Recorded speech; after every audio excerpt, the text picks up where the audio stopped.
Welcome to the second video on growth models. In this video we're going to talk about two types of equations, which we did on the first, linear equations and exponential equations. We're going to look at explicit forms for each of those, and these are the general formulas for those explicit forms. So let's get started. In a linear relationship, there is a constant difference between the output terms, and we call that constant difference d. The notation for that is p with a subscript of n minus p with a subscript of n minus 1. So that's typically read as p sub n minus p sub n minus 1. And that constant d, it's equal to, if n is, for example, 2, then n minus 1 would be 1. So it's the second p-value minus the first p-value.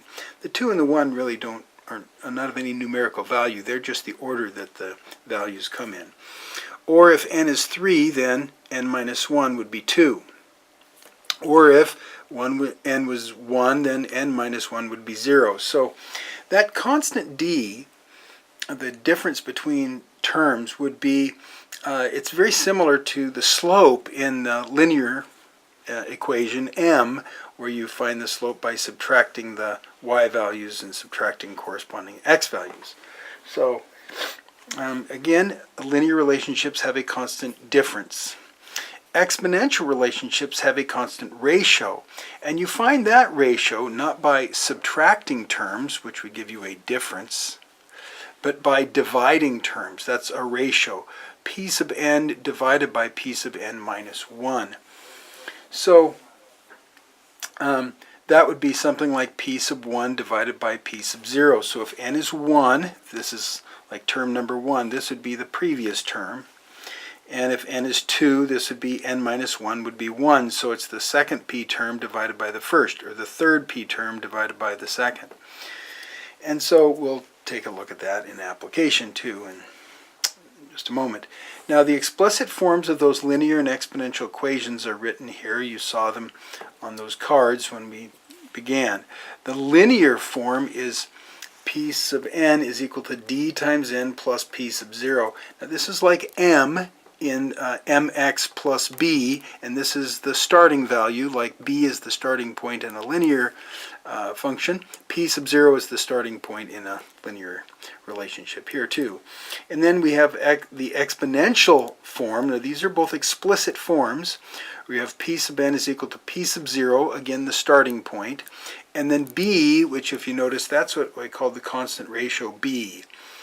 Sometimes we call that r, but that gets a little confusing. But anyway, p sub 0 is the initial value, and then b would be the constant ratio. So let's jump into an example where we'll actually use that, and this hopefully will make a little more sense in the context of a set of data. So the first question, the question you ask in these two types of problems are, does this appear to have a constant difference, d, or a constant ratio, b? Now, a constant difference would be, if you look at the p values, it's like the y values, as these go 0, 1, 2, 3 in order, usually 1 unit at a time. There should be 1 unit at a time if we're calling them. So this would be, if this is n is 0, this would be p sub 0. And this is n is 1, this would be p sub 1. And this would be p sub 2, and this would be p sub 3. Now a constant difference means we should be able to take any p sub n and subtract the p sub n minus 1. Now this means any term value, any one of these, and then subtract the one before it. Basically this means the term before p sub n. So if you remind you back up here, if we take p sub 1 minus p sub 0, that would be an example of that. So p sub 1 minus p sub 0, that would be p sub 1 minus p sub 0 is going to be 9 minus 5, which is 4. And then we could also do p sub 2 minus p sub 1. the next difference, p sub 2 minus p sub 1. Of course, that's 13 minus 9, which is also 4. And you can just see this is going up by 4 each time, isn't it? So p sub 3 minus p sub 2 is going to be 4 also. 17 minus 13 is 4. We can stop right there because when these are all the same, that means that's D. D must equal 4. There's a constant difference. So we don't even have to think about whether there's a constant ratio or not. So if D is equal to 4, from this ordered pair right here, when n is 0 and p sub n, or p sub 0 is 5, that means, right, p sub 0 is equal to 5. And that is going to be a linear equation. So the explicit form of a linear is p sub n is equal to d times n plus p sub 0. So d and p sub 0 are the only values that we need to find on that. So if I'll write that above, p sub n is equal to d times n plus p sub 0. So the equation that we would get is, since we know d is 4 and p sub 0 is 5, we'll just get p sub n is equal to 4 times n plus 5. Doesn't that look like a lot like a linear equation, y equals 4x plus 5, where this is your slope and this is your y-intercept? Well, it's the same thing, we're just using different notation. So that's the equation for example 1, which of course if we wanted to find p sub n, if we wanted to find something like p sub 50, all we need to do is take 4 times 50 plus 5, and that's what an explicit formula provides for you. 200, you can jump way up there, that's 200 plus 5, so p sub 50 would equal 205. Okay, now let's look at the next problem, and next example, and that is example 2. And again, we ask the question, we'll still ask the same question. Does this appear to have a constant difference? Is there a constant difference? Or is there a constant ratio between those p-values? Or a constant ratio? So the constant difference is, again, really easy to see typically. From 5 to 20, the difference there is 15, right? So the constant difference, if we look at that, p sub 1 minus p sub 0, again, I'll write that's p sub 0, p sub 1, p sub 2, and p sub 3. The difference there would have been 15, right? The difference here from 20 to 80 is 60, and then the difference from 80 to 320 is what, 240. So, right, that's subtraction. P sub 1 minus p sub 0. Subtracting each of those, you're going to get those numbers. Is that a constant difference? No. No D. There's no constant difference. So next we ask, is there a constant ratio? B. So the ratio for B would be, remember that's p sub n, any term, divided by the term before it. That's what the n minus 1 stands for, the term before it. So we'll take the 20, p sub 1, divided by p sub 0. What's p sub 1 divided by 0? That's 20 divided by 5, which is 4. And then we'll try p sub 2, the next one, p sub 2 divided by p sub 1, the term before it. Just keep in mind, this is any term, and then the p sub n minus 1 would be the term before it. So there's the 80, the term before that is 20. So that's 80 divided by 20, which is also 4. And then lastly, we'll take p sub 3 divided by p sub 2, and that's 320 divided by 80, which is also 4. So B is equal to 4. There is a constant ratio in this set of data as n goes from 0, 1, 2, 3. Okay, so our p sub 0 again, if you observe, right, remember p sub 0, where n is 0, p is 5, so that's p sub 0 is 5. I think those are the same values we got in that first one, but that was a constant difference, right?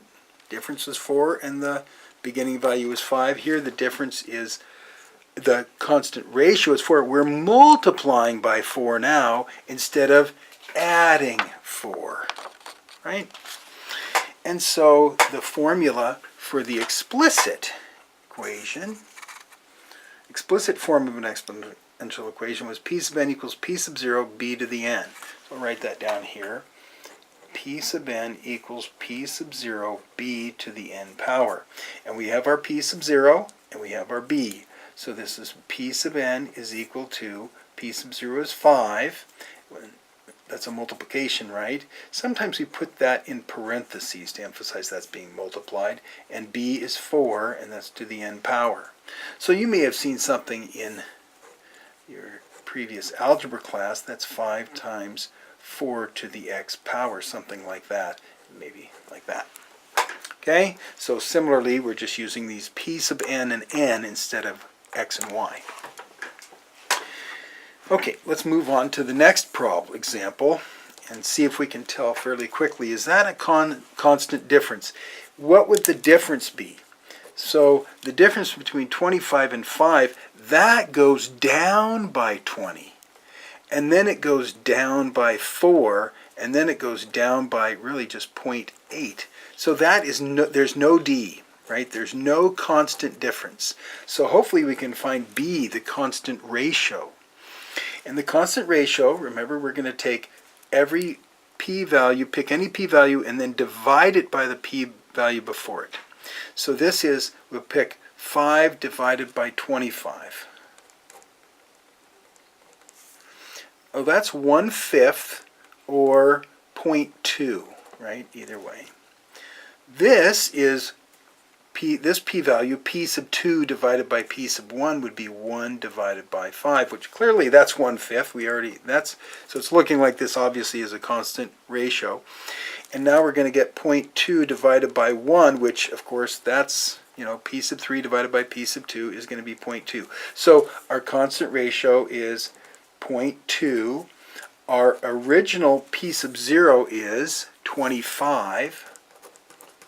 And so we'll use that same formula, explicit form of an exponential equation, where we took our p sub 1 divided by p sub 0, we did that, p sub 1 divided by p sub 2, p sub 3 divided by p sub 2, and we found that was 0.2, and so we get p sub n is equal to 25, and then 0.2 to the n power. And that is our equation for example 3. Okay, let's take a quick look at example 4, 5, and 6 and see. Can you see a simple pattern here? 5 to 2.5 to 0 to negative 2.5. I always check for a constant difference first. This is going down, right? This is 2.5 minus 5. That goes down by 2.5. Oops.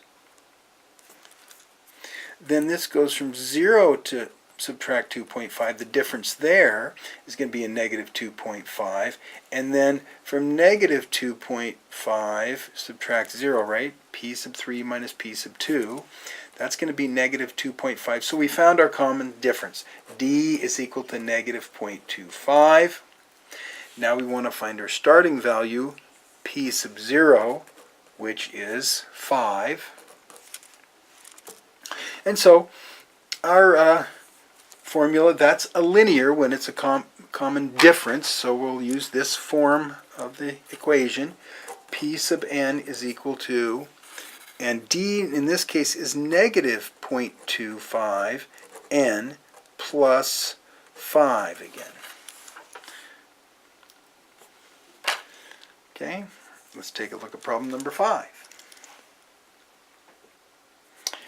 5.5 to 7, again, is that a common difference? It's 7 minus 5.5 is 1.5. And then 8.5 minus 7, that's 1.5. It looks like it's a common difference. And then 10 minus 8.5 is indeed 1.5. So this is a common difference also. D equals positive 1.5. But what's P sub 0? Well, we don't see P sub 0, do we? It starts at P sub 2. Now, a simple way to do this, since it's at 2, 3, 4, 5, is you could kind of back up. Since this is going up by 1.5, you could calculate that, hey, 1 and 0, if you'd have to go down by 1.5, and 5.5, if you backed up, that would put you at 4, right? Going backwards, we'd have to subtract 1.5, and then you'd subtract 1.5 from 4, and that would be 2.5. So p sub 0 would be 2.5. And so our equation would be p sub n is equal to d 1.5 n plus p sub 0. That's 2.5. And I'll stop right there for that.